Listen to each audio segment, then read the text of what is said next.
Field test kit বা এফটিকের মাধ্যমে আশাকর্মীদের পানীয় জল পরীক্ষার ওপর প্রশিক্ষণ।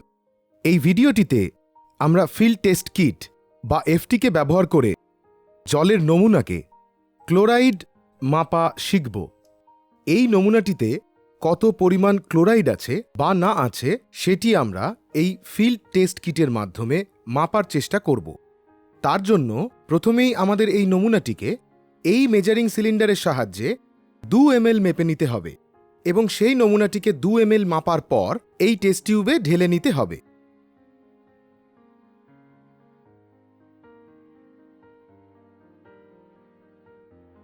আমরা প্রথমে 2 ml নমুনা সংগ্রহ করব মেজারিং সিলিন্ডারে।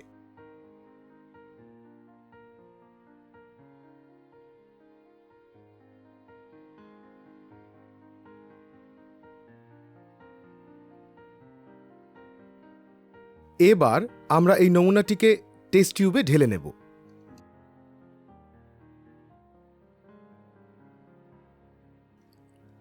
এরপর আমরা CN1 রিয়েজেন্ট বা রাসায়নিক 2 ফোঁটা পরপর এই নমুনার মধ্যে ঢেলে নেব। এটি দেওয়ার পর নমুনার রং হালকা হলুদে পরিণত হবে। 1 ফোঁটা, 2 ফোঁটা। আমরা দেখতে পাচ্ছি নমুনার রংটি হালকা হলুদে পরিণত হয়েছে। এইবার আমাদের ব্যবহার করতে হবে এই রিয়েজেন্ট বা রাসায়নিকটি যাতে Cl2 লেখা আছে। এটিকে আমরা এই সিরিঞ্জের মাধ্যমে 40 দাগ অবধি তুলে নেব।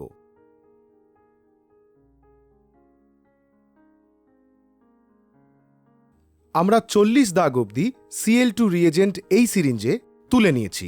এরপর এই রিয়েজেন্টটিতে আমরা সিরিঞ্জের মাধ্যমে এই নমুনাটিতে ঢালতে থাকব এবং লক্ষ্য করতে থাকব কখন নমুনার রংটি হালকা হলুদ থেকে হালকা গোলাপি বা লালের দিকে পরিণত হচ্ছে।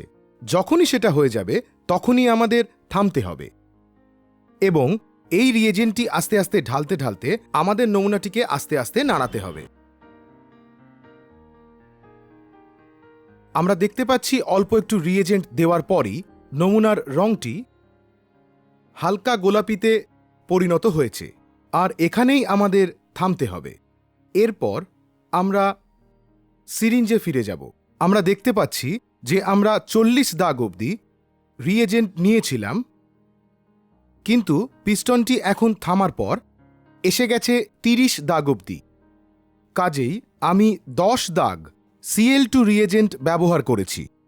এই 10কে 10 দিয়ে গুণ করে যে নাম্বার পাব, আমার এই নমুনাতে ক্লোরাইডের মাত্রা ঠিক ততটাই, অর্থাৎ 10 দাগ রিয়েজেন্ট গুণ 10 করে আমরা 100 পাচ্ছি। তাই 100 মিলিগ্রাম পার লিটার ক্লোরাইড এই নমুনাতে আছে বলে আমরা নির্ধারণ করতে পারলাম।